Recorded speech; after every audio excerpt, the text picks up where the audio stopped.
waktu selanjutnya kami serahkan kepada hambanya, Pastor Roy, untuk memberikan firman Tuhan kepada kita semua.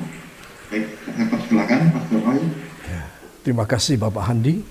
Selamat petang para kekasih semuanya. Saya happy bersama dengan saudara sekalian untuk kita bersekutu dan belajar dari firman. Mari kita akan tunduk kepala sejenak dan kita akan masuk dalam doa. Bapa yang baik dalam sorga, petang hari ini kami bersyukur oleh anugerah-Mu kembali kami boleh berjumpa di dalam firman-Mu ya Tuhan. Supaya kebenaran firman membimbing kami, barisan di depan kami, supaya di belakang kami Engkau sertakan kemuliaan dan berkat buat kami sekalian. Terima kasih Bapa, para hamba-hamba Tuhan maupun juga para aktivis gereja, para full-timers maupun part-timers, Tuhan akan memberkati kami semua melalui firman ini. Hanya di dalam nama Tuhan Yesus Kristus, Juru Selamat dan Penebus kami, dan kita semua yang percaya mengaminkan. Amin. Para kekasih, kita akan masuk pada bagian yang ke-9, ya, part 9, dari 10 tekad rohani meraih sukses atau peraih sukses. Jadi 10 tekad inilah yang bisa meraihkan sukses buat kita. Saudara, jadi kali ini dalam serial ini saya tidak hanya menitik beratkan pada para hamba-hamba Tuhan, para gembala, para penginjil, para guru Alkitab saja, tetapi juga kepada semua aktivis gereja atau jemaat gereja yang bekerja, cari uang, cari nafkah, ada profesi, ya saudara, menjual jasa, menjual produk, ya, saudara, dan lain sebagainya. Ya, semuanya ini ada hukumnya, ada peraturannya. Nah, saya memetik 10 tekad, saudara. Tekad itu berarti yang biasa, yang lumrah, tetapi kita sudah tahu, cuma kita tidak sungguh-sungguh untuk melakukan. Nah, sehingga tekad tersebut tidak menjadi tekad lagi. Sehingga apa yang terjadi, saya kecewa dengan perjuangan hidup saya, dengan pelayanan saya. Itu sebab para kekasih, saya ingin supaya semua kita menyadari tentang hal ini. Saudara, ayatnya tidak usah dibaca lagi, dari Yosua pasal 1 ayat 8 dan 9, perintah dari Tuhan kepada Yosua untuk berani, untuk bertekad. Ya, jangan takut, jangan lemah hatimu, jangan kecil hatimu, ya, tetapi kuatlah dengan memegang segala peraturan dan perintahku, maka kamu akan menjadi gagah perkasa. Nah, saudara, nanti di rumah saudara membaca sendiri, ya, Yosua 1 ayat 8 dan 9, supaya saudara punya tekad, saya punya tekad itu muncul. Bukan pada Zoom meeting ini saja, tapi juga sehari-hari kita muncul tekadnya. Ya, kita tidak boleh takut, kita harus berani maju, kita harus berpegang kepada firman. Nah ini, cuman ini aja. Ini tekad, saudara. Dan Tuhan memberi tekad lebih dulu kepada Yosua, saudara. Pendahulunya, majikannya Musa mendapatkan dari Tuhan 10 perintah Allah, 10 hukum Taurat yang kita bahasakan dalam perjanjian baru sebagai firman, saudara. Nah, sekarang dia tinggal meneruskan. Itu tekad harus ada. Kita tidak mencari, kita tidak mempunyai inspirasi dari Allah mendapatkan ayat baru, tidak. Ini sudah ada. Jadi generasi Yosua itu mirip dengan saya dan Anda. Kita sudah punya firman-Nya, saudara. Yang menerima Musa sudah tidak ada. Sekarang tinggal kita melaksanakan. Ini menjadi suatu tekad. Dan saya yakin 10 hal ini yang kita sudah tahu sebetulnya, itu harus kita jalani sekarang, ya. Nah, para kekasih, saya akan membawa saudara pada hal yang kedua ini. Ternyata penting sekali. Saya tergerak untuk lebih mendalami mengenai soal apa, siapa, dan bagaimana anak Tuhan itu, saudara. Ya, jadi Anda adalah anak Tuhan. Semua katakan di tempat masing-masing, ya. Katakan, saya adalah anak Tuhan. 1, 2. Saya adalah anak Tuhan. Sekali lagi, saya adalah anak Tuhan. Sekali lagi, saya adalah anak Tuhan. Nah, jadi ini harus ada dalam hidup kita. Kita seringkali mengatakan sebagai gembala kita adalah hamba Tuhan. Ya, saudara, boleh saya tanya, kira-kira tinggi mana anak Tuhan dan hamba Tuhan?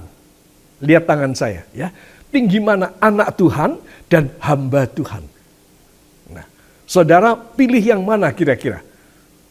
Dari anak Tuhan dan hamba Tuhan. Menurut saudara, mana yang lebih menyenangkan, mana yang lebih istimewa? Ya, tolong dijawab. Siapa yang bisa jawab? Bisa di-unmute. Ya, saudara. Ini menjadi pemikiran sepanjang abad, sepanjang masa. Nah, untuk mempersingkat waktu, ya, saya beritahu bocorannya, ya. Yang lebih menyenangkan dan lebih istimewa dari anak Tuhan dan hamba Tuhan adalah menjadi kedua-duanya. Amin. Nah, kita adalah anak Tuhan yang menghambakan diri kepada Bapa. Mungkin saudara berkata, wah ini pelajaran baru. Tidak, ini sudah ada dalam perjanjian lama. Saudara, ini adalah kehendak Tuhan bahwa kita, saudara, harus menjadi anak yang menghambakan diri. Ini ayatnya ada pada Maliaki 3 ayat 16 dan 17. Ya, mohon seorang saudara suka membacakan bagi kita semua. Maliaki pasal 3 ayat yang ke-16 dan ayat yang ke-17.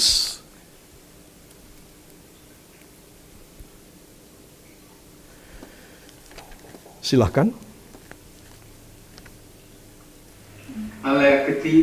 Maleakhi pasal 3, 16 dan 17. Beginilah berbicara satu sama lain orang-orang yang takut akan Tuhan.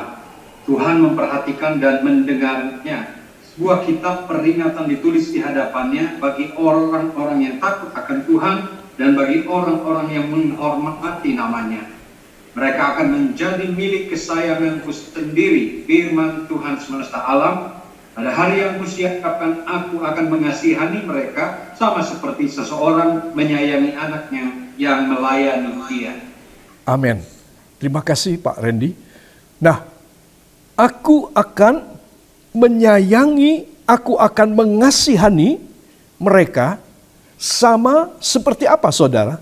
Sama seperti seseorang menyayangi anaknya. Jadi bapak menyayangi anaknya yang apa saudara?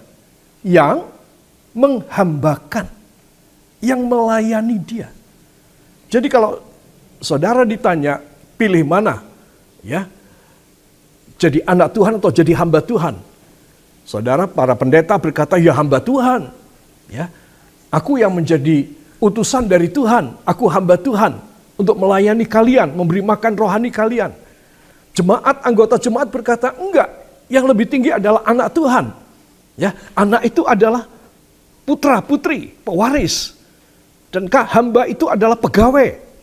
Jadi anak Tuhan lebih tinggi. Alkitab memberitahu dua-duanya. Anak yang menghambakan. Jadi kalau cuma anak saja, dia tidak mau menghambakan, Bapak tidak mengasihani dia. Ini ayatnya jelas, eksplisit banget. Ayat 17 kalimat terakhir. Ya, aku akan mengasihani mereka sama seperti seorang bapak menyayangi anaknya yang menghambakan diri, yang melayani dia. Jadi jelas, kalau ada pertanyaan demikian, jawab yang tepat. Ya, nah itu sebab ada pendahulunya, preambulnya, yaitu ayat 16. Apa yang menjadi ciri khas daripada anak yang menghambakan? Nah, ayat 16, Tuhan memperhatikan dan mendengarnya. Beginilah bicara satu sama lain orang-orang yang takut akan Tuhan. Jadi, anak yang menghambakan harus mempunyai suatu karakteristik, satu ciri yang khas, yaitu mereka berbicara yang benar. Ya. Sebab itu Dikatakan Tuhan memperhatikan dan mendengarnya. Bahkan sebuah kitab peringatan ditulis di hadapannya bagi orang-orang yang takut akan Tuhan dan bagi orang-orang yang menghormati namanya. Amin. Luar biasa.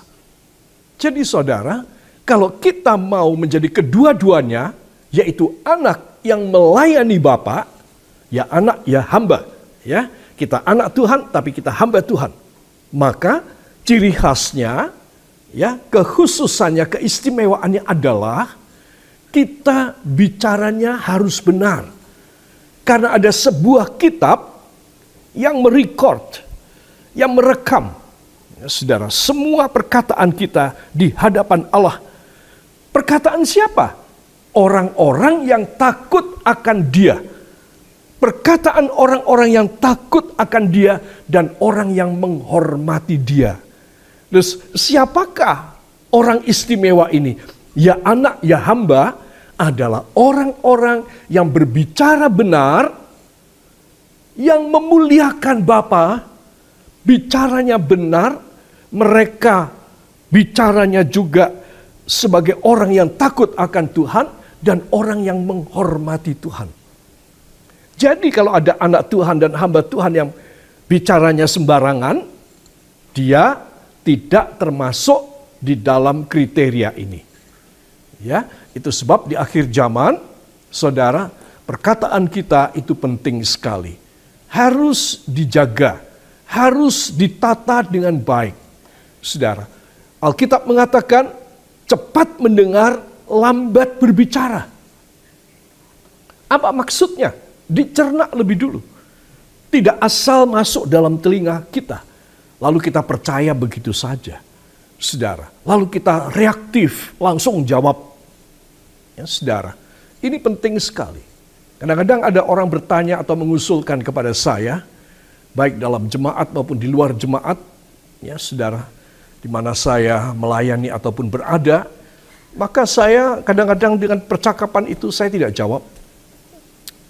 Saya hanya tersenyum saja. Saya bilang, saya mau berdoa dulu. Ya, saudara, saya meminta Tuhan berbicara kepada saya, saudara, supaya saya tidak ngikutin Dia. Ya, siapa Dia? Kok saya ngikutin Dia? Itu siapa Dia?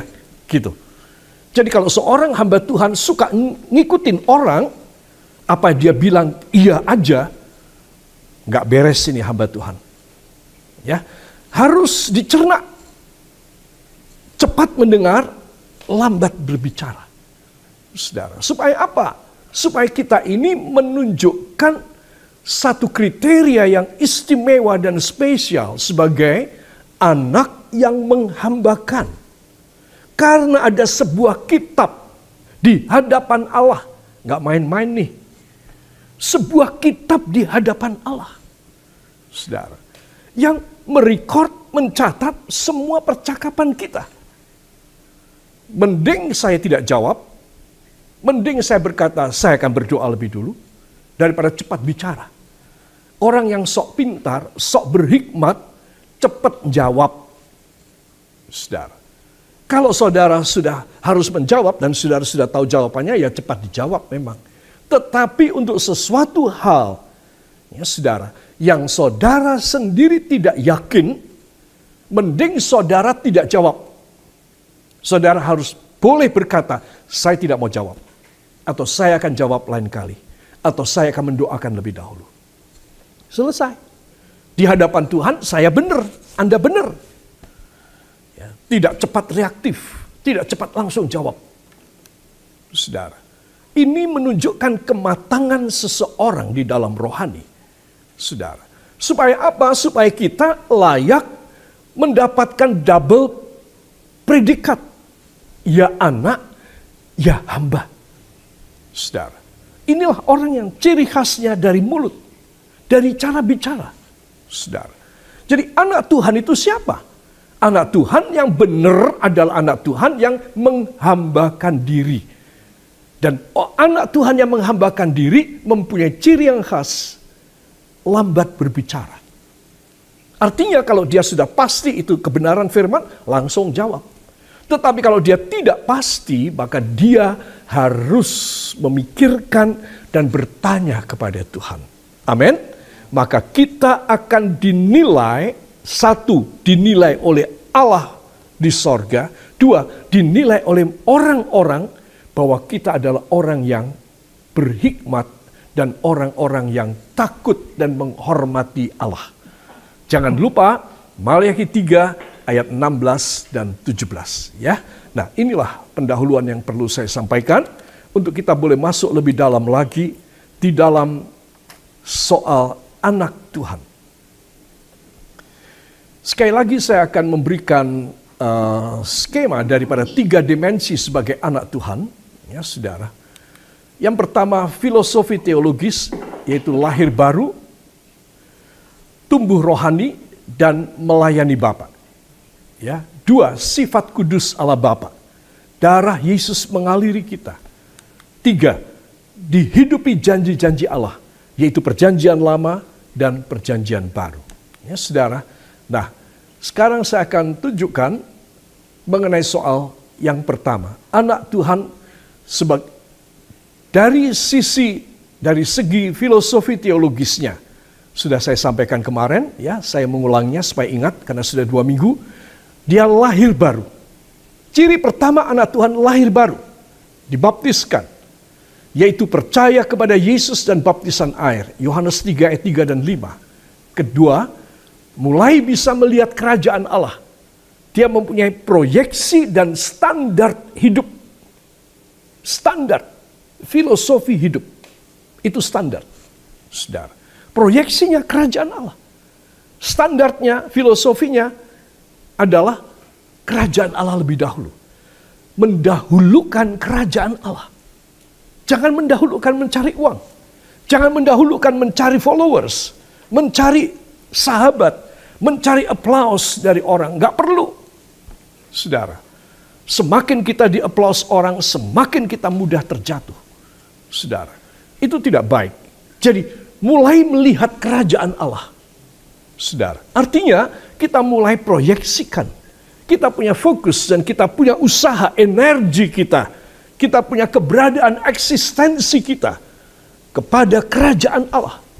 Saudara, dan ini terdapat dalam Yohanes 3 ayat 3, Matius 5 ayat yang ke-8. Dan yang ketiga, dari aspek pertama ini adalah baktikan hidup bagi kerajaan Allah. Matius 16, 24 sampai 26, Kejadian 49 ayat 14 dan 15. Ya, saudara. Nah, ini hal yang penting sekali. Ya, pada pelajaran yang lalu, 2 minggu yang lalu, pada slide ini, saya mengajak kita memberikan pengurapan pada diri kita sendiri, ya. Tapi kali ini tidak. Nah, jadi kita hanya bisa melakukan kalau kita diurapi oleh Roh Kudus. Ya, dan ini penting sekali buat kita. Saudara yang kekasih, nah, hal yang kedua, bila anak Tuhan, kita wajib menjadi apa? Menjadi umat yang kudus. Saudara, dimensi yang kedua, filosofisnya tadi kita sudah tahu, ya. Kita harus bertumbuh, mulai dari baptisan air, melihat kerajaan Allah, melayani Tuhan. Dan sekarang, dimensi yang kedua, kita harus jadi umat yang kudus. Jadi semua anak Tuhan di seluruh dunia yang menyebut dirinya sebagai anak Tuhan harus hidup kudus. Ya, tidak bisa tidak. Apa sebab? Karena Bapa kita kudus. Perintah Tuhan Yesus, hendaklah kamu kudus karena Bapakmu kudus. Jadi anak ya harus. Kalau saya tidak kudus, saya bukan anak Tuhan. Saya anak setan. Saya anak duniawi. Ya saudara, ini perlu diajarkan pada jemaat.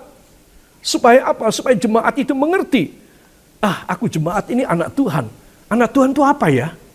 Nah ini, anak Tuhan adalah orang yang hidup kudus. Ya saudara, ada dua definisi Alkitabiah. Ada beberapa sih, saya ambil satu Petrus 1 ayat yang ke-19 dan yang kedua Ulangan 26 ayat 19. Ya saudara. Yang pertama, dari 1 Petrus 1 ayat 19. Mari kita akan buka bersama Alkitab kita. Mohon seorang saudara suka membacakan bagi kita. 1 Petrus 1 ayat yang ke-19. 1 Petrus pasal 1 ayat yang ke-19. Demikianlah firman Tuhan, melainkan dengan darah yang mahal, yaitu darah Kristus, yang sama seperti darah anak domba, yang tak bernoda dan tak bercacat. Amin. Terima kasih Bapak Heri. Jadi di sini kita melihat saudara bahwa ayat 18, kamu tahu bahwa kamu telah ditebus dari cara hidupmu yang sia-sia yang kamu warisi dari nenek moyangmu, bukan dengan barang yang fana. Nah, sekarang kita melihat orang-orang duniawi mencari barang yang fana untuk memuliakan dirinya. Anak-anak Tuhan juga banyak yang melakukan. Itu namanya bukan anak Tuhan beneran. Tidak original, tidak asli. Saudara, anak Tuhan bukan. Dia bukan anak Tuhan yang asli. Mesti dia palsu. Karena dia hanya mencari barang yang fana untuk dimuliakan. Saudara, disucikan tidak mungkin. Jatuh dalam dosa malah lebih mungkin. Karena mencari perkara-perkara yang fana. Ya saudara, ini ayat 18. Bukan pula dengan perak atau emas. 19. Melainkan dengan darah yang mahal. Yaitu darah Kristus. Yang sama seperti darah anak domba. Yang tak bernoda dan tak bercacat. Saudara yang kekasih. Luar biasa. Perbedaannya jauh sekali dua kutub ini. Darah Yesus lebih mahal dari emas dan perak, lebih mahal dari seluruh dunia, dan bandingannya materi yang fana. Saudara, sementara dunia sudah hampir habis, sudah hampir selesai, kita melihat dan kita mendengar peperangan Rusia dengan Ukraina, saudara, bagaimana sebentar lagi akan melebar. Kalau pembicaraan perdamaian mereka ini sudah keempat gagal, saudara, maka kelihatannya Presiden Putin sudah tidak bisa tahan lagi dia. Ya, saudara, saya tidak tahu bagaimana, kena apa, sehingga bisa saja dia sudah tidak memakai lagi peri kemanusiaan, akal yang beradab, dan dia memerintahkan senjata peluru kendali berhulu nuklir untuk ditembakkan. Saudara, NATO dan Amerika merasa ini bahaya di nuklir ini. Maka mereka juga tidak akan terima. Mereka akan meledakkan di udara. Sehingga akibatnya bukan hanya Ukraina dan NATO, negara-negara NATO, Uni Eropa, dan Amerika, tapi seluruh dunia. Seluruh dunia. Kalau hulu-hulu ledak nuklir itu diledakkan di udara, ditangkal dengan Iron Dome, yaitu dome yang imajinatif, yang tidak ada sebenarnya, tapi ada Iron Dome.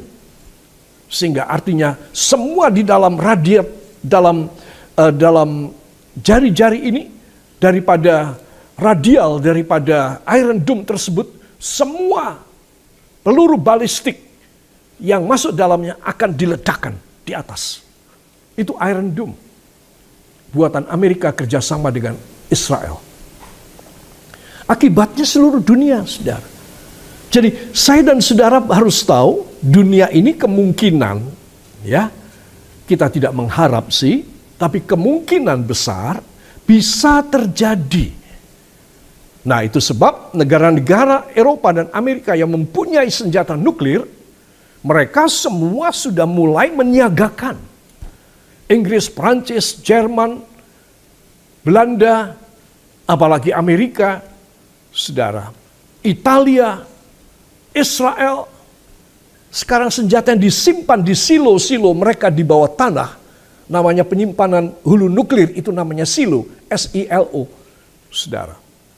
Semua yang disimpan di silo-silo itu semuanya sudah mulai digerakkan ujungnya mulai ke langit, saudara. Jadi di sini kita melihat kemungkinan dunia kita sudah tidak lama umurnya. Nah, itu sebab kita harus bukan saja mencari uang, cari makan, tetapi cari kebenaran Allah, kerajaan Allah dan kebenarannya. Semua gembala, semua penginjil, semua pengkhotbah harus mulai menekankan. Kalau tidak, saya dan Anda masuk neraka. Saya bilang, apa sebab? Karena kita tidak tanggung jawab. Ini gembala tidak tanggung jawab ini. Mulai sekarang harus ditekankan. Anda mau masuk neraka atau mau masuk surga. Dunia tinggal sebentar. Itu kita harus tegas pada jemaat. Supaya apa? Supaya mereka tercelik matanya. Jangan mereka terbuai terus dengan hal yang fana. Mereka membutuhkan ini. Melainkan dengan darah yang mahal. Yaitu darah Kristus yang sama seperti darah anak domba. Yang tak bernoda dan tak bercacat. Jadi kalau kita masih boleh lama melayani Tuhan, puji Tuhan. Tapi kalau kita harus hanya sebentar melayani Tuhan, kita melayani tidak berkualitas, bagaimana? Gak berani saya, saudara. Itu sebab kita harus mulai memacu. Dalam pelajaran yang ke-9 ini, saudara, part 9 ini, saya ingin supaya kita semua lebih faham tentang keberadaan kita. Ya, saudara, supaya kita boleh menghargai darah yang mahal, yaitu darah Kristus. Saudara, ya. Dalam Alkitab Bahasa Jawa terjemahan 2006 disebutkan nanging srana getih kang akeh ajine, yaiku rahe Gusti Yesus Kristus. Nanging srana getih kang akeh ajinya, darah yang kesaktiannya banyak, kuasanya banyak, khasiatnya banyak, itu aji. Ya, saudara. Yaitu rahe, darah Gusti Yesus Kristus. Saudara, itu sebab kita sekarang apa yang saya perlu tekankan pada semua gembala adalah sering mungkin mengadakan perjamuan kudus. Sebab inilah salah satu cara untuk kita menyelamatkan umat Tuhan. Ya, saudara. Kami seminggu sekali, setiap hari Minggu kita ada perjamuan kudus. Setiap hari Rabu dalam Bible Study, kita ada doa pengurapan minyak. Saudara. Jadi ini dua hal harus ada. Nanti lihat, jemaat kita bukan hanya diberkati, ya, berkat itu hanya hal sepele itu. Tetapi jemaat kita akan menjadi orang-orang yang siap untuk pengangkatan, masuk di dalam kemuliaan Tuhan. Ya, itu sebab kita harus mengajarkan hal ini. Jangan sampai tidak. Ya, saudara, itu sebab saya tutup bagian ini dengan kita masuk saatnya untuk perjamuan kudus. Ya, nanti pengurapan nanti terakhir. Itu sebab saya mohon kesediaan dari Ibu Ketua Sinode, Ibu Dr. Sarah Vivi untuk memimpin kita di dalam perjamuan kudus. Karena saya sedang bicara mengenai soal korban ini. Waktu dan tempat saya serahkan kepada Bapak Handi untuk disampaikan kepada Ibu Sarah Vivi. Baik, kepada Ibu Pastor Sarah Vivi, saya persilakan memimpin kita dalam perjamuan kudus. Baik, waktu dan tempat saya persilakan.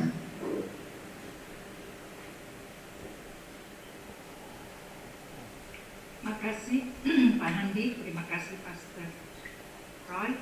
Baik, kita akan masuk dalam perjamuan kudus di mana Tuhan memberikan perintah pada para pengikutnya untuk tetap memecah-mecah roti dan meminum cawan berkat sebagaimana yang telah dilakukan oleh Yesus dan rasul-rasulnya pada petang sebelum dia disalibkan, dan Yesus katakan ini menjadi peringatan akan daku.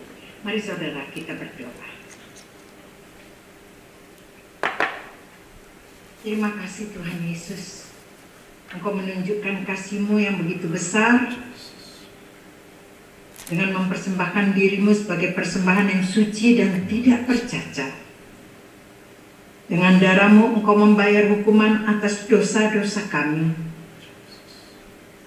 Di dalam darah penebusan-Mu kami menemukan kesembuhan. Hubungan kami dipulihkan dengan Bapa. Tubuh, jiwa, dan roh kami disempurnakan. Tuhan Yesus, ampuni segala kesalahan kami. Ampuni ketidaktaatan kami dan semua perbuatan kami yang tidak memuliakan Engkau. Sucikan dan kuduskan kami ya Tuhan, agar kami layak untuk menerima perjamuan kudus. Di dalam nama Tuhan Yesus Kristus, Juru Selamat dan Penebus kami, hamba-Mu berdoa. Amin. Saudara, kalau saudara sudah menyiapkan roti dan anggur, maka saya mengajak saudara untuk sama-sama masuk ke dalam perjamuan kudus. Saudara boleh angkat roti di atas tangan, di atas kepala saudara. Di dalam nama Tuhan Yesus Kristus kita masuk ke perjamuan kudus.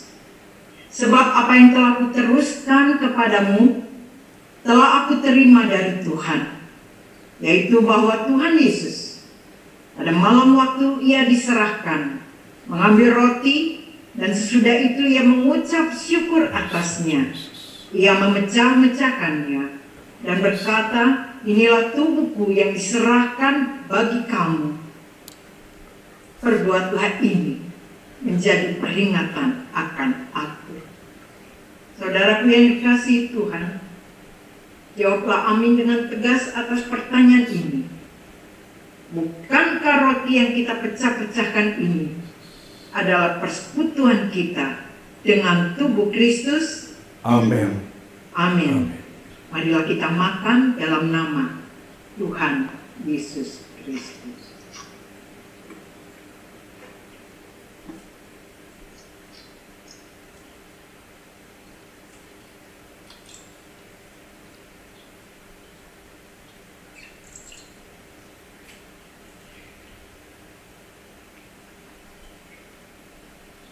Mari saudara kita angkat cawan di atas kepala kita. Saya akan bacakan firman Tuhan. Demikian juga Ia mengambil cawan sesudah makan lalu berkata, cawan ini adalah perjanjian baru yang dimeteraikan oleh darahku. Perbuatlah ini setiap kali kamu meminumnya, menjadi peringatan akan aku. Saudaraku yang dikasihi Tuhan, jawablah amin dengan tegas atas pertanyaan ini. Bukankah cawan pengucapan syukur yang atasnya kita ucapkan syukur adalah persekutuan kita dengan darah Yesus? Amin. Amin. Marilah kita minum di dalam nama Tuhan Yesus Kristus.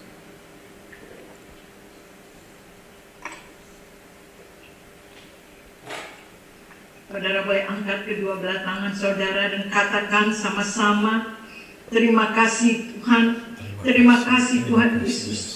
Terima kasih Bapa, terima kasih Roh Kudus, terima kasih buat cawan berkat-Mu ini. Anugerah-Mu luar biasa. Kami boleh mendapat kemurahan-Mu. Kami boleh mendapat perkenanan-Mu. Kami boleh menyatu dengan pribadi-Mu. Terima kasih Tuhan Yesus. Engkau berkuasa atas hidup kami.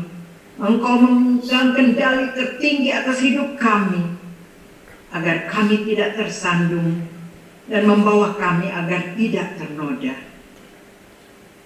Terima kasih Bapa, terima kasih Yesus, terima kasih Roh Kudus. Dalam nama Tuhan Yesus Kristus kami mengucap syukur. Haleluya. Amin. Saya kembalikan kepada Bapak Handi.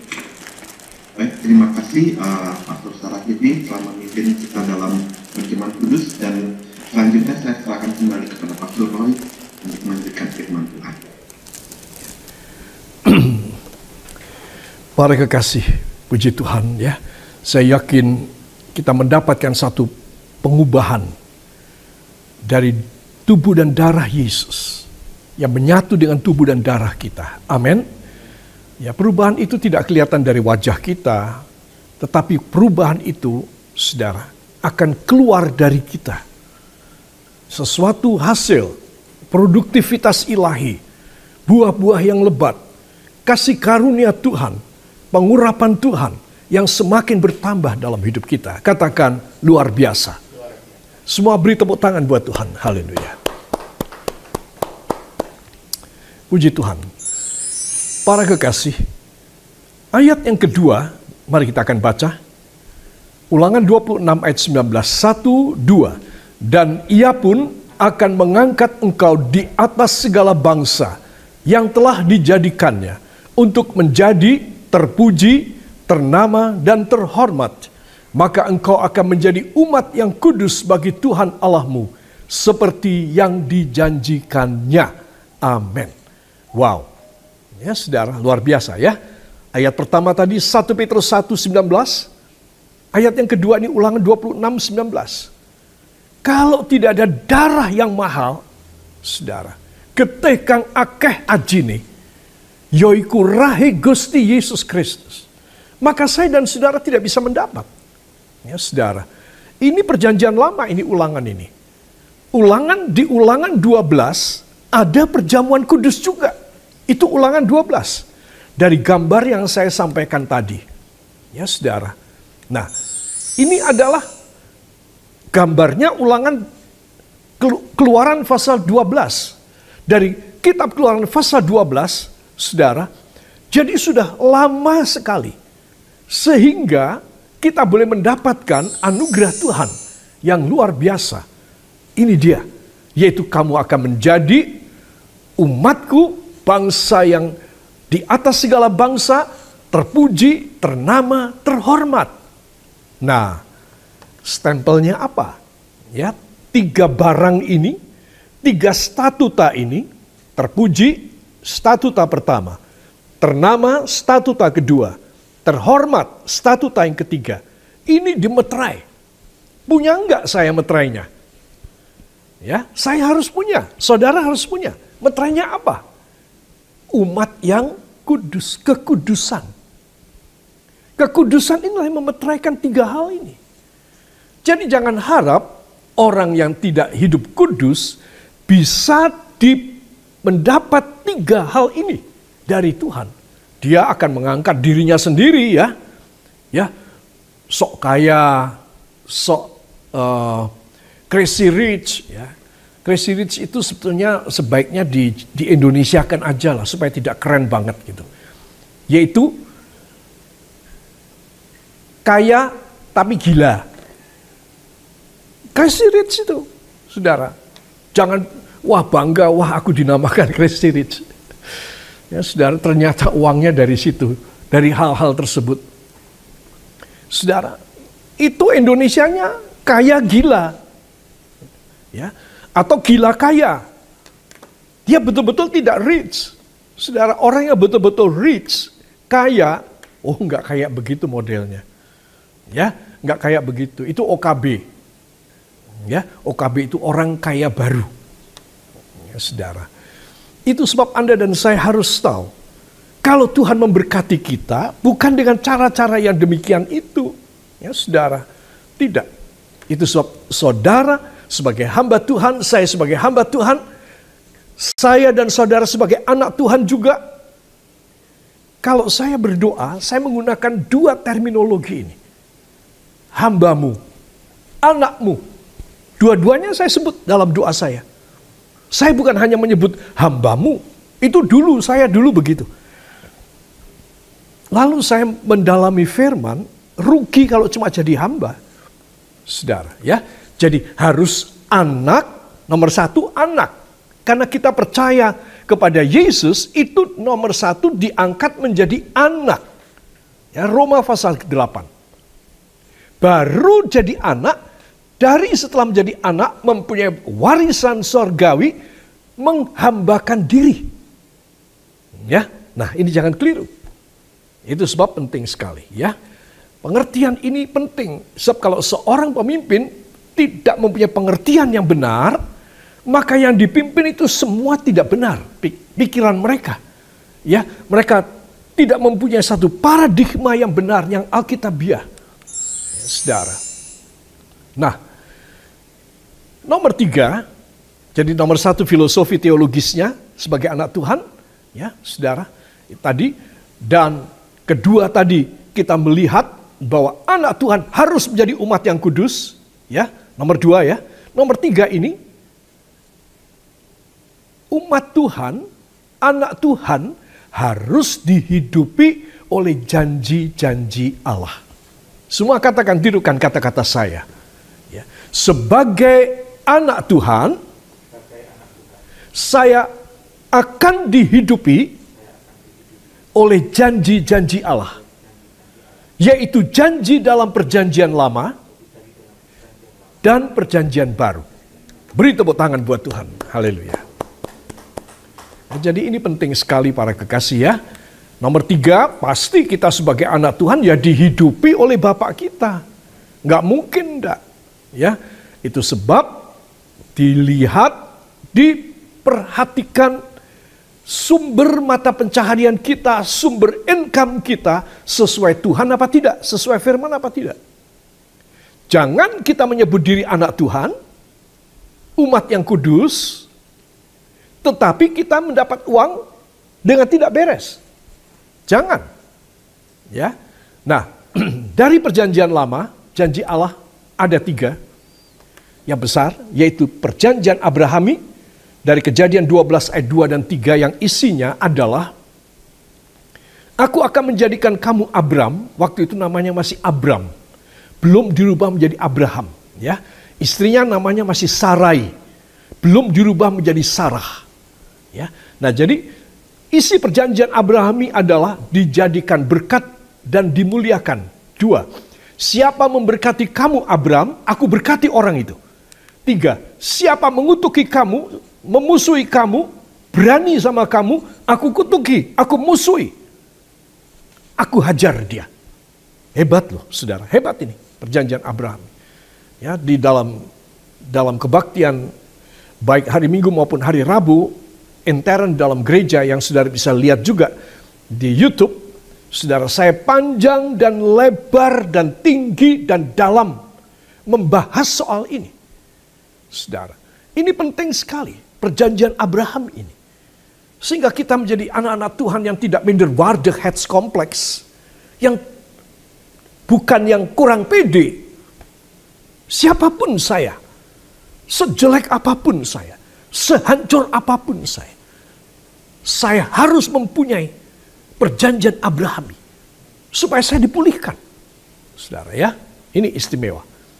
Saya tidak mungkin menjabarkan di sini, terlalu panjang serialnya nanti. Kedua, perjanjian Musaik. Saudara, ya. Jadi ini penting. Setelah perjanjian Abraham 2000 tahun kemudian Musa muncul. Jadi Musa ini setelah 20 abad baru Tuhan pilih Musa untuk menjadi pemimpin Israel. Ya saudara, ini span of time-nya, period time-nya dari Abram ke Musa itu 2000 tahun. Ya saudara. Dari Musa ke Yesus Kristus lahir di kandang Bethlehem 2000 tahun. Itu sebab saya ingin supaya semua saudara mengerti. Jadi Abraham muncul, dia turut pada suara perintah Tuhan, keluar dari Ur Kasdim. Nah, sehingga Tuhan memberikan perjanjian Abrahami. 2000 tahun kemudian, Tuhan memilih seorang gembala, pelarian dari istana Mesir Firaun, yang diangkat menjadi anak angkat daripada putri Firaun, yaitu Musa. 2000 tahun. 2000 tahun kemudian, Yesus Kristus diturunkan oleh Allah Bapa ke dalam dunia sebagai seorang bayi di sebuah kandang di luar kota Bethlehem. untuk menjadi juru selamat kita. Oleh sebab itu saudara, kita melihat ini semua ada di dalam rencana Allah yang dahsyat. Kita harus bersyukur. Ya, perjanjian yang kedua adalah perjanjian Musaik dalam perjanjian lama. Terdapat dalam Keluaran 19 ayat 5 dan 6 isinya. 1. Kita akan dijadikan harta kesayangan miliknya sendiri. Dan kita akan dijadikan selain harta kesayangan, kita akan dijadikan kerajaan imamat yang kudus. Tuh, ada kudusnya. Terus inilah unsur ketiga, dimensi ketiga dari anak Tuhan. Anak Tuhan ya umat yang kudus. Jadi bukan cuma harta kesayangan, dimanja, disayangi, dipelihara, dijagain. Ya saudara, digendong oleh dia. Berapa kali kata digendong ada di dalam Alkitab? Saudara, tetapi kita diharapkan untuk menjadi kerajaan imamat yang kudus. Kerajaan imamat itu maksudnya apa? Imamat dari kata imam, pelayan Tuhan, hamba Tuhan. Dari kata imam menjadi imamat, yaitu orang-orang yang melayani Tuhan secara peraturan Tuhan. Sehingga dia tidak liar hanya menjadi imam, tetapi imamat tidak bisa liar. Ada peraturannya. Ada hukumnya. Saudara. Jadi dia bukan asal menjadi imam. Zaman akhir ini kita lihat bagaimana. Dari sejak saya masih kecil. Banyak orang menjadi hamba Tuhan, menjadi penginjil. Semaunya sendiri. Tidak bisa diatur oleh firman. Saudara. Kalau ada yang memberitahu, tidak terima. Bagaimana? Bisa menjadi imamat. Dia bisa menjadi imam, tapi imam yang tidak layak di hadapan Allah. Kalau saya tidak bisa diatur, saya tidak menjadi imamat. Saya cuma imam aja. Dan kalau saya hanya imam saja, saya tidak berkenan kepada Tuhan. Seorang imam harus mempunyai rule-nya, mempunyai etikanya, kaidahnya. Ya, saudara, harus mempunyai sesuatu di mana dia terdidik sampai dia menjadi imamat. Saudara. Nah, disinilah yang Tuhan ingin supaya kita tahu, ya. Itu sebab kita sebagai hamba-hamba Tuhan, para full timer, para part timers, perhatikan, kita tidak asal melayani Tuhan.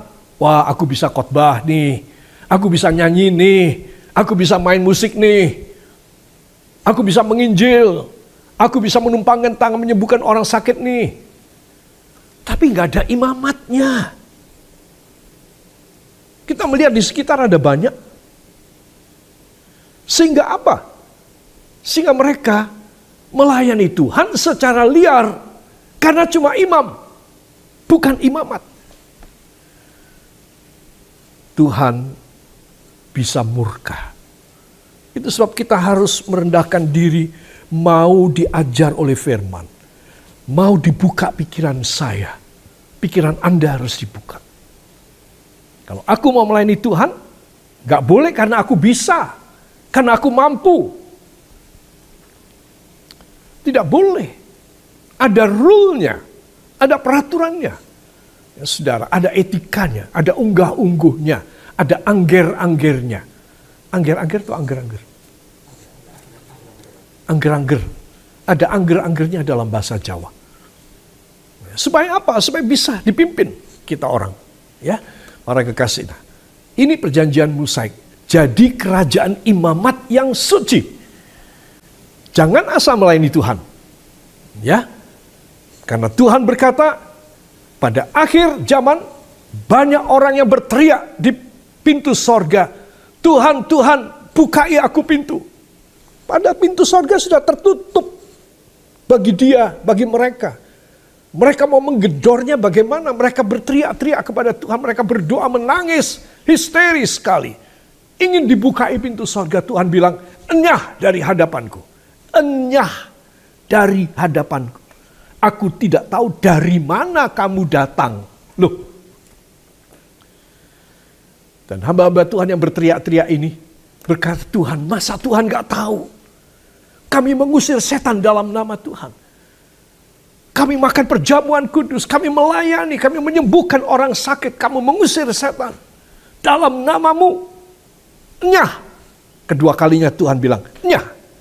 Kedua kalinya Tuhan berkata, aku tidak tahu dari mana kamu datang. Wow. Hebat ya saudara. Dahsyat, tamparan yang dahsyat dari Allah. Bagi semua hamba Tuhan. Ini tentang hamba Tuhan ini. Yang sok menyatakan dirinya sebagai imam. Tapi tidak layak.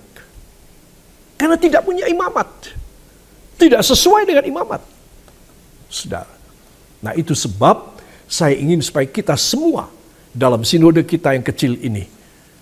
Kita sekarang harus menambah, saudara, kedekatan kita kepada Tuhan yang Bapa dan Majikan.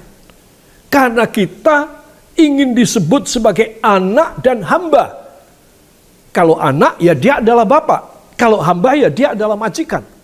Saudara.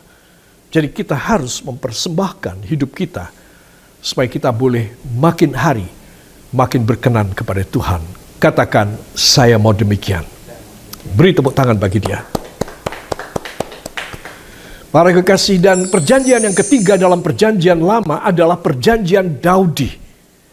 Saudara, dari 2 Samuel 7 ayat 9 dan 12. Isinya apa? 1. A. Kalahkan musuh-musuh dan menjayakan.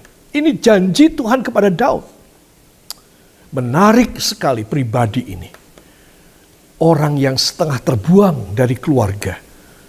Saudara, saudara-saudaranya Daud itu 4 orang menjadi prajurit Raja Saul.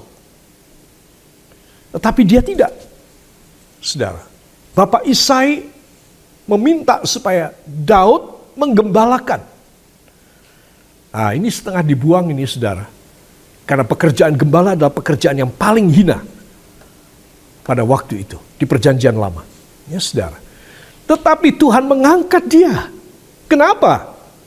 Nah, ini rahasia sekilas saja saya sampaikan ya, para kekasih. Karena dia sambil menggembalakan, dia memainkan kecapi dan dia menyanyi memuji Tuhan. Dia tidak merasa minderwaardig. Dia tidak merasa terpuruk, dipurukkan oleh orang tuanya. Karena dia tidak bisa kasih uang sama orang tua. Kakak-kakaknya, saudaranya bisa kasih uang deh kalau pas bayaran itu. Ya, gajinya tentara Saul lumayan loh, saudara. Ya, setiap bulan bisa beli 1 motor, bisa itu. Ya, gajinya. Ya, ini kalau saya lagi menghayalkan. Jadi itu sangat mulia. Menjadi pegawai dan tentara Saul itu sangat mulia. Bisa memberi kepada orang tuanya. Si Daud tidak bisa. Dia menjadi gembala di padang rumput. Pagi berangkat ketika matahari terbit. Sebelum matahari terbit. Pulang ketika matahari tenggelam. Seharian dengan domba dan padang rumput. Tetapi dia tidak mau menjadi orang yang kesepian. Dia bawa kecapi dan dia menyanyi memuji Tuhan. Dia menuliskan lirik lagu dalam bentuk sanjak. Ya saudara, dalam bentuk tulisan. Kelak kemudian hari ketika dia sudah menjadi raja, dia mempunyai beberapa kepala biduan. Kepala paduan suara, bukan cuma 1. Dia mempunyai 3 atau 4 kepala biduan. Dan dia memberikan naskah lama. Naskah yang ketika dia masih muda, yang dia tulis di padang rumput. Dia berikan kepada mereka. Ayo kamu bikin tune-nya, kamu bikin lagunya. Naskah yang lain dia berikan pada kepala biduan yang lain. Kamu bikin tune-nya, kamu bikin lagunya. Ini naskahnya. Aku yang mengarang ketika aku menjadi gembala. Saudara, lihat. Itulah yang mendobrak nasib jelek orang. Kalau kita merasa kecil, tidak mampu, merasa gagal, kita tidak memuji Tuhan, tidak bersyukur kepada Tuhan, malah ngomel, ya jangan harap perjanjian Daudi bisa terjadi sama kita.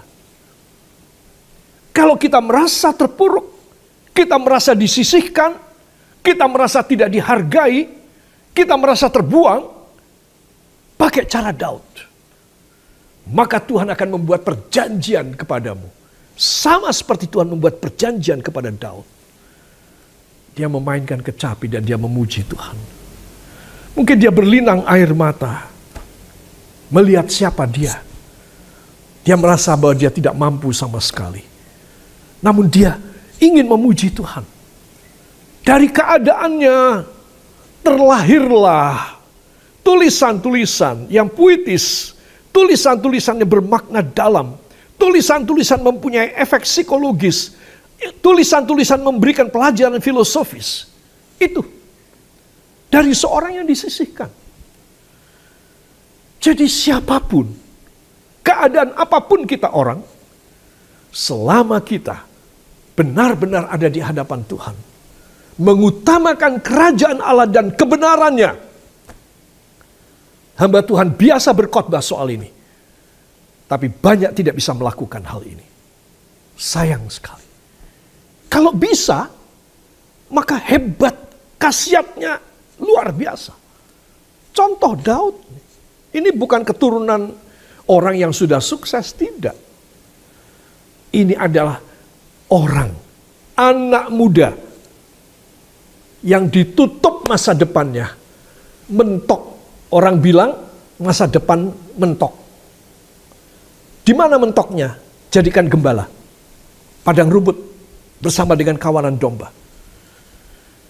Kalau saya dan Anda, kita sedang dalam keadaan demikian. Atau kita mempunyai orang-orang dan anggota keluarga. Atau anggota jemaat. Dalam keadaan yang sedemikian. Kita harus mengajari mereka mempunyai karakteristik Daud. Kerendahan hati Daud. Kelapangan dada Daud. Walaupun dia itu sangat tertekan secara manusiawi, secara instinktif, dia secara martabat, wah dia direndahkan sekali. Tapi karena dia dekat dengan Tuhan, wow, hebat sekali. Masa depannya dahsyat. Kalau saya dan Anda dekat dengan Tuhan, masa depan kita luar biasa. Yang percaya, beri tepuk tangan bagi dia. Haleluya. Para kekasih, isi yang kedua, B, dari perjanjian Daudi adalah, aku akan mengangkat martabat keturunanmu kalau kamu sudah kembali kepada gabungan nenek moyangmu, kata firman Allah. Kamu sudah kembali bersama-sama dengan leluhurmu. Kamu sudah mati artinya. Maka aku akan mengangkat anak keturunanmu menjadi raja-raja Israel dan Yehuda. Semua anakmu akan menjadi raja. Coba. Itu sebab Daud sehari 3 kali ketika dia sudah menjadi raja, sehari 3 kali dia mencopot jubah kebesaran. Jubah kebesaran bukan pakaian yang kedondoran, tetapi pakaian kerajaan. Dia copot, dia ganti pakaian linen. Kain belaco. Ya, kalau zaman sekarang kain linen itu putih, bagus, halus. Ya, Pak Wibowo itu membuat di pabriknya kain belaco itu putih, bagus. Zaman dulu kain belaco itu sudah dinamakan putih walaupun setengah coklat. Tetapi dinamakan putih. Jadi jubah Harun, jangan saudara samakan dengan seputih tisu ini atau kain putih kita di zaman sekarang yang kita bisa beli di toko. Wah, enggak. Dia seperti kain apa ya, seperti agak kecoklatan. Tapi itu sudah dianggap putih. Sehari 3 kali Daud mencopot pakaian kerajaan, mahkotanya ditaruh, tongkat kerajaan ditaruh, sabuk kerajaan, cincin kerajaan, semua dilepas. Dan dia cuma pakai baju kain katun, kain rami, datang menghadap hadirat Tuhan, bersimpuh di hadapan hadirat Tuhan. Dan selalu dia mengatakan, siapakah aku ini, Tuhan? Nah, dia selalu mengatakan, siapakah aku ini? Saudara bisa baca itu dari 2 Samuel 7. Setiap kali dia datang kepada Tuhan, dia selalu berkata, siapakah aku ini? Hebat sekali. Siapa yang ngajari? Seringkali saya bertanya, siapa yang ngajari ini orang? Tuhan menjawab, Roh Kudus yang mengajari orang ini. Orang yang sudah dinasibkan gagal oleh keluarganya. Aku yang mengangkat dia.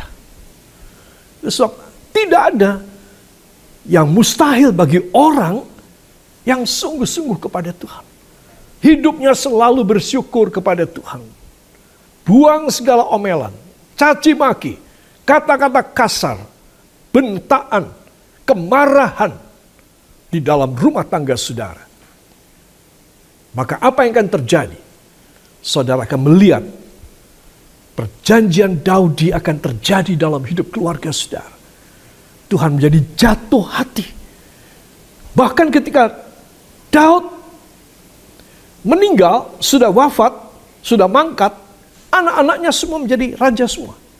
Coba, itu janji Tuhan. Ini makanya dinamakan perjanjian Daudi. Marilah kita ada pada saat ini, supaya kita boleh menerima. Nah, dari perjanjian baru, itu intinya adalah Yesus saja. Perjanjian lama, Abraham, Musa, Daud. Perjanjian baru, cuma Yesus. Yang diutamakan dari perjanjian Tuhan Yesus adalah keselamatan dan sorga. Keselamatan dan sorga. Itu utama. Itu nomor 1. Saudara. Kemudian, Yesus juga menambahkan, selain sorga dan keselamatan, kelimpahan jasmani dan rohani. Yohanes 10:10, Efesus 2 ayat 18-19. Yang kedua, berbuah lebat dan lesat seumur hidup. Yohanes 15:16, Wahyu 22 ayat yang kedua. Saudara. Nah, itu sebab saya ingin supaya kita semuanya mengerti konklusi, kesimpulan daripada perjanjian lama dan perjanjian baru.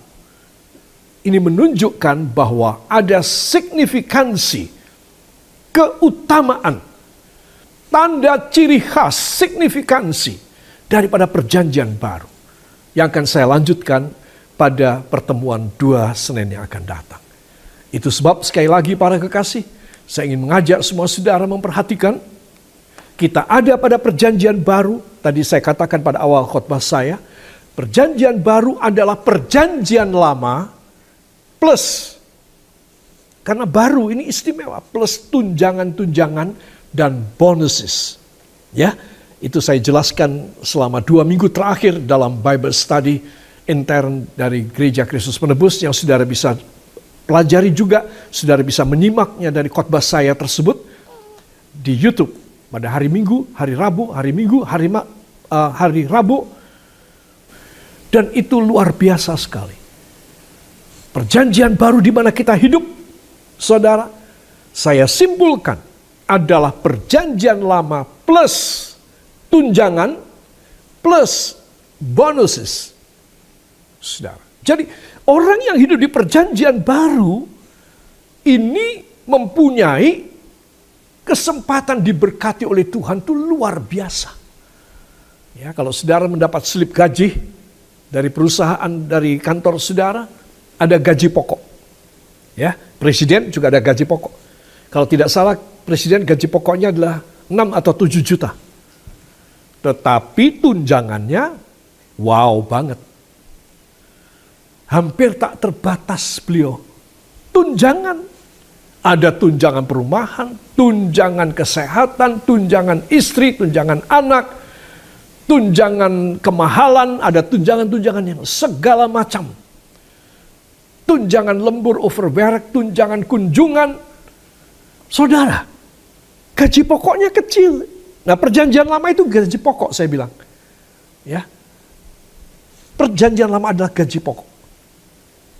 Tetapi perjanjian baru ditambah dengan tunjangan-tunjangan. Udah begitu masih ada bonus-bonus. Hebat sekali. Ya, siapa yang percaya? Beri tepuk tangan buat Tuhan. Haleluya. Jadi kita harus tahu, seorang yang melayani Tuhan, baik full timer maupun part timers, harus menjadi anak dan hamba. Ya, ini saya baru bicara pada nomor 2 loh saudara. Anda adalah anak Allah. Saya perdalam lagi supaya kita jangan sampai keliru. Kalau seorang pemimpin stereotipnya sudah salah, bagaimana dia bisa mengarahkan jemaat? Ya, itu sebab kita harus mohon supaya Tuhan memberi kepada kita hikmat akal budi. Semua harus didasarkan pada firman Tuhan. Menjadi imam tidak boleh imam saja. Harus imamat. Itu baru benernya kayak gitu. Benernya kayak gitu. Kalau saya dan Anda ada di sana, jangan khawatir apapun. Tuhan memberkati kita sekalian. Kita akan tunduk kepala, kita akan masuk dalam doa. Bapa, hamba persembahkan semua yang telah hamba sampaikan dari firman-Mu. Biarlah Roh Kudus mengajari kami lebih lanjut, lebih dalam, lebih tinggi, lebih lebar, lebih panjang lagi. Sehingga kami boleh mendapatkan segala kasanah dari perbendaharaan jasmani dan rohani yang Tuhan mau beri kepada kami sekalian. Tuhan memberkati seluruh pejabat-pejabat dari Sinode Gereja Kristen Getsemani. Tuhan, Engkau akan memberkati semuanya. Para aktivis gereja masing-masing. Tuhan akan memberkati Tuhan. Tuhan mengatur semuanya. Dan nama Tuhan ditinggikan, dibesarkan, dan dipermuliakan. Diberkatilah para kekasih. Hanya di dalam nama Tuhan Yesus Kristus, Juru Selamat dan Penebus kami. Dan kita yang percaya mengaminkan. Amin. Tuhan memberkati. Para kekasih, mari kita akan ambil minyak urapan. Bubuhkan pada jari tangan kanan saudara. Ya Allah Roh Kudus, kembali kami datang di hadirat-Mu Bapa. Kami tahu tanpa urapan-Mu Tuhan, kami tidak bisa refreshed, segar. Kami tidak bisa bugar. Kami tidak bisa fit dalam pelayanan kami. Kami akan malas, kami akan capek, kami akan lelah, kami akan bosan. Kami tidak bisa menahan segala sesuatu dalam hidup kami. Tapi kami tahu dengan minyak urapan ini, seperti yang Kau perintahkan kami lakukan, kami akan dijadikan gagah perkasa. Sebagaimana Yosua, sebagaimana juga Abraham, sebagaimana juga Musa, sebagaimana juga Daud, maka kami juga demikian. Para kekasih, angkat jari tangan kita yang sudah dibubuhi dengan minyak. Oleh sebab itu ya Bapa, izinkan hamba bersama para hamba-Mu yang kekasih, untuk kami boleh diurapi, karena sebagai imam yang memiliki imamat, kami tidak boleh jauh dan tidak boleh lepas dari pengurapan minyak, dari kepala sampai pada ujung kaki, supaya kami boleh diurapi senantiasa. Oleh sebab itu layakkan hamba bersama para kekasih di tempat masing-masing. Karena sebentar kami akan mengoles dahi kami, supaya dahi kami mempunyai pikiran Kristus. Maka hidup kami akan menjadi anak-anak Tuhan yang luar biasa. Oleh sebab itu dalam nama Yesus, silahkan dioles. Dalam nama Yesus, Tuhan mengurapi kami semuanya tanpa kecuali, sehingga kami boleh mendapatkan refreshing dari Roh Kudus dalam hidup kami. Sehingga hidup kami tidak membosankan, tidak menjemukan. Hidup kami tidak kuno dan lama, tetapi baru selalu. Dan kemuliaan Allah menjadi nyata bagi kami. Diberkatilah saudara sekalian. Yang sakit disembuhkan, dalam kekurangan materi dan keuangan diberkati, di dalam segala kekurangan hikmat ditambahi, dan kemuliaan Bapa menyucikan kita semuanya sebagai imamat yang kudus, hanya di dalam nama Tuhan Yesus Kristus, Juru Selamat dan Penebus kami. Dan kita semua mengaminkan. Amin. Beri kemuliaan bagi Dia. Tuhan berkati.